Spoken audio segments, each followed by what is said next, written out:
বিয়ের জন্য মহিলা মাদ্রাসার মেয়েরা ভালো নাকি জেনারেল শিক্ষিতা মেয়েরা ভালো? অন্যদিক থেকে আরেকটি বিষয় সম্পর্ক, যদিও আমি মেয়ে আপনার কাছে প্রশ্ন করছি, ছেলেদের ক্ষেত্রে হুজুর জামাই ভালো নাকি জেনারেল শিক্ষিত মুত্তাকি পরেজগার জামাই ভালো? মানে এটা ইম্পর্টেন্ট একটা বিষয়।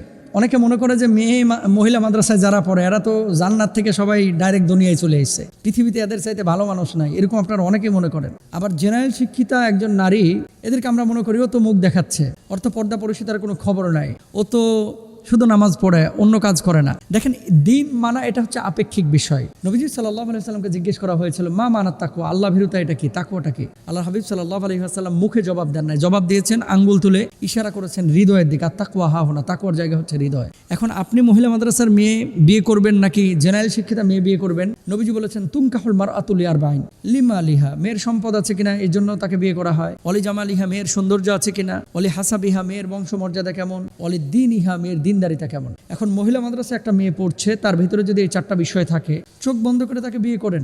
চেহারা খারাপ হতে পারে, মোটা হতে পারে, অথবা দেখতে অসুন্দর হতে পারে, বংশমর্যাদা একটু কম হতে পারে, কিন্তু দিনদারিতা 100 একে চোখ বন্ধ করে বিয়ে করে ফেলান। এখন আপনি বলেন, অনেক মেয়েরা আছে না মহিলা মাদ্রাসায় যারা রান্না বান্না পারে না, যারা দিন ঠিক মতো মানে না, যারা ঠিক মতো নামাজ পড়ে না, আল্লাহর বিধিবিধানগুলো ঠিক মানছে না, এরা অন্যান্য আওয়ামদের মতো টিকটক করে বেড়াচ্ছে। এখন তো মাশাআল্লাহ কত জায়গায় দেখা যাচ্ছে হিজাবি গ্রুপ, অমুক গ্রুপ, তমক গ্রুপ, ওই ড্যান্সও করে, ভুংভাঙও করে। এর সবচেয়ে নিকৃষ্ট এগুলা। পর্দা করলে পর্দার মতো পর্দা করো, তোমার গায়রতটা তুমি ঠিক রাখো।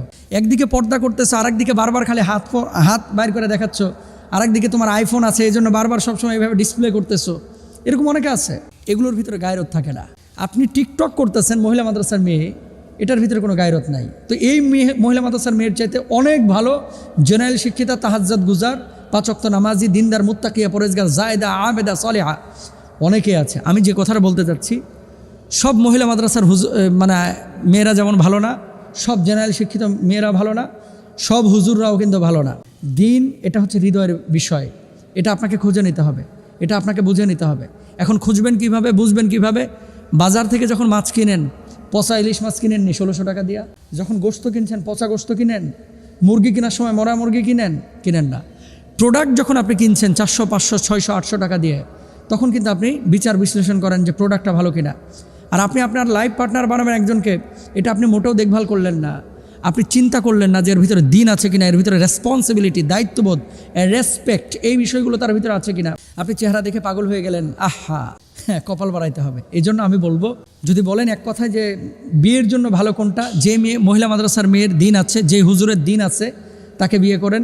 হাজার হাজার হুজুরের চাইতে, হাজার হাজার মহিলা মাদ্রাসার মেয়ের চাইতে অনেক শত শত মানে জেনারেল শিক্ষিত মানুষ আছে যারা অনেক বেশি দিনদার।